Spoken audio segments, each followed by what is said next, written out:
It's funny because you asked me like, well, if it doesn't work out, I'm like, I think it'll work out, you know? I think it will. Because the casual market the casual community is big.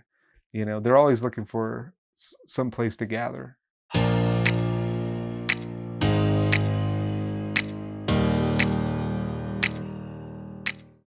So on Friday and Saturday, we had dig days. And what I did for that is it was an event where I took a bunch of unlisted inventory, stuff that I haven't put on the website yet, and I let people dig through it.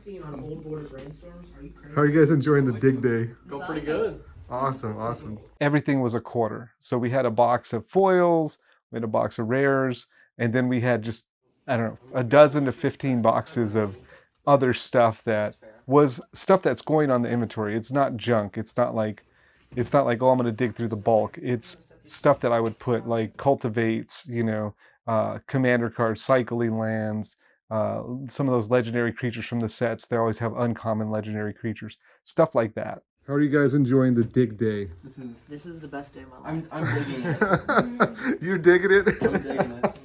In the ad on Facebook, I said, come and dig for treasure, right? And that can be taken a lot of different ways. You can dig for treasure, as in I'm going to build a deck and all of this stuff is treasure. You know, that I find cards for that deck, it's treasure. But I always want to like have like some kind, I want to gamify things a little bit. So I took a couple of fetch lands and I seeded them into the boxes, you know. So I said, oh, dig for treasure, and then I put some treasures in there for people to find. And somebody found the Verdant Catacomb. Somebody discovered a treasure in the box. What did you find? What did you find, Max? Well, I was going through stuff, and right next to a Golgari Guildgate was a Verdant Catacomb. That's weird. Next to a Golgari Guildgate? Yes. It's as if someone was trying to hide Yes. that fetch land near another green black land. Yes. They're the same, right? They do the same thing? They do. Okay. Essentially. Essentially, okay. Are you going to buy that Verdant Catacomb for a quarter? Or are you going to put it back in the box? And some people were just like, I think they were a little bit confused of why would I put cards that are over a quarter in the dig day? So, you know, like I said, a lot of staples. Some people, Kadama's Reach is a good example. It's like a cultivate, but it's like a $1 to $2 card. People are like, well, this is a $2 card. Why do you put it in the quarters, you know? Well, when I made the boxes, it wasn't for dig day. It was for putting stuff in inventory. So like, there's plenty of stuff in there that's over a quarter. And the reason why I was okay with selling that stuff for a quarter is because it's unprocessed inventory. So to process it, there's a cost. I have to pay somebody to sort that stuff out in sets, and then I have to pay somebody to put it in a sleeve, and then I have to pay somebody to put it into the inventory itself. And so there's a lot of processing that comes along with that, and who knows what the calculation is at the end, right? Giving a little bit of value up and not having to process all that stuff that was bought, you get the added benefit of giving that also to the customer, passing that value on, right? I think it's a win-win. And from a numbers perspective, it makes sense. Congratulations, man. You found a fetch land in the dig day stuff. We're open, yeah. So like I committed to some hours, 2 to 9 most days, and then 2 to 6 on Wednesday because I stream. And then on Sunday, I'm closed. But those hours I've committed to them. So, you know, I'm here during those hours. And I've had people already just coming in, stopping in after dig days, stuff like that, just because they realize, okay, it's open. So in my mind, I'm open, but I don't want to officially announce it to the world until I get the sign in the Coke fridge. This is the first pack bought in the store. It was bought by my good friend Taylor. I'm going to switch it over here. Let's see.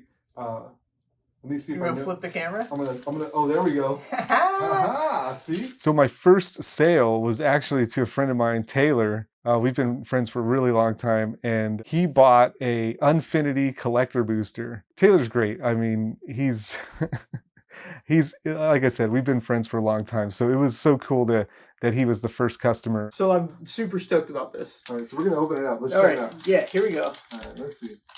I think it's a great thing that John opened a store. I think his stream, he's demonstrated that he can build and foster community. And I think stores are super important for Magic the Gathering because it's a game about community. Beautiful island, orbital island. Yeah. Yeah. Come on, Galaxy Foil. Oh, you got the orbital planes? Ooh, Nice. yeah, that's very cool. You know, I was supposed to hang that up, right? I'm supposed to hang up the first dollar, but it's 20 though, you know. We have to deposit that. We can't be hanging up $20 on the wall. We are live from the store, yes. Yeah, live from the store. I'm real excited, honored to be here. This is the I didn't first- realize I was making like history when I did this. Yeah. I came in, and last time I visited John over here, it was like there's nothing. Hey, if this is your first time and you're enjoying this series about me opening and running a local game store, make sure to get caught up on our previous episodes. Now, back to the show. So the sign is a pretty big expense. And so I'm trying to design the sign. I haven't found anything that I like, but it's something that I'm probably just going to have to just ship and be like, okay, I'm not 100% happy with this, but we got to get something up there. But part of the pressure of that is the sign's like $700-800. And so it's not like something you can redo. I mean, you could redo it for the cost of $700 or $800. So I'm kind of like, I'm going to have to make this, I'm going to have to pay for this. I don't want to really pay for it twice. So I kind of want to get it right the first time.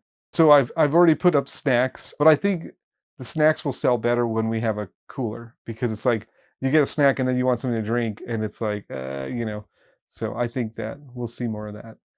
I eat a lot more ding dongs now.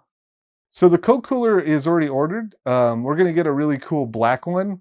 It's going to be branded with Monster. So it'll have the big like green M and it'll fit the decor of the store. The only thing is it just takes like 3 weeks to get it. Okay, you can see I was wearing a mask because, responsibility. What we're doing here is we're getting the snacks for the store. Okay, so I'm at Sam's Club. I just got my Sam's Club membership card, so now I am a proud member of the Sam's Club family, and I could buy goods here. So we got some snacks for the store, and I'm going to show you the snacks. I'm going to talk about what was I thinking when I was buying these snacks. Okay. All right, let's take a little tour. We got some combos.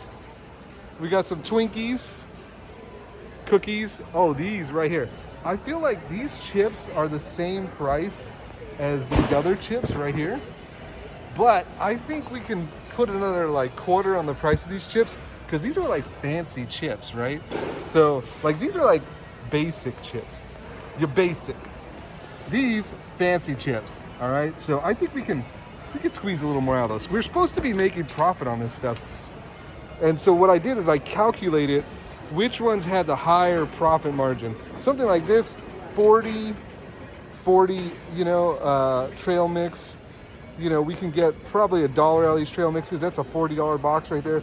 This thing, 60 bars, 50 cents each. That's like $30 box right there. Basically trying to figure out what is the best profit margin for what we got here. I've been getting that question a lot about, hey, do you have events here? And one of the primary things we want to do is Commander. So we really want to have a place for Commander pods to fire. I think we have the capacity for at least 3 Commander pods. If we need to expand, we can get up to 4 Commander pods in here. And so my thought is, if Friday's not firing for Commander, we can implement an F&M format. And the F&M format that I would prefer is Pioneer. The reason for that is because Arena kind of takes Standard. So not a lot of people come for Standard because of Arena. And Modern is very developed. And I feel like Modern doesn't overlap with Casual as well as Pioneer overlaps with Casual. I guess that's the best way I can put it. And I want the store to be more casual than competitive. I'm not trying to make a competitive store. I'm trying to make more of a casual store. What, were you guys trying to do something? No, he was like, I just don't want to go with John. You walk in with the camera. I got that on camera, bro. At the end of the day, we have to pay the bills. At the end of the day, we have to pay the employees. We have to pay the rent. And so, yeah, I'm not going to be stubborn to death. You know what I mean? But I am going to be a little bit stubborn because there is a vision for the store, right? There is something I want the store to do. I want it to be a certain kind of place. And so I'm going to work toward that. If it doesn't work the first time, maybe I'll try a different formula. I'll try more marketing. I'll try a different time, But yeah, if at the end of the day, all those efforts just result to nothing and the universe says, hey, you're you're not going to be a casual store, then I'll be whatever kind of store I have to be, right? But I think it's important to have a vision and to try to accomplish the vision, because otherwise, like, what are you doing? Like, if you're confused about what kind of store you are, then that could lead to confusing customers and confusing people who want to build a community around your store. And so I think it'll be successful. Like, it's funny because you asked me, like, well, if it doesn't work out, I'm like, I think it'll work out, you know? I think it will, because the casual market the casual community is big. You know, they're always looking for some place to gather. So I'm just gonna tap the cement side of your graveyard, Michael. Okay. I don't know what's in your graveyard, but I want it gone. This. Thank you for watching this episode. There will be more to come, so make sure to subscribe to the channel and like the video. More information about my business, Alchemist Refuge, is on the screen and in the description. I hope to see you next time. Bye!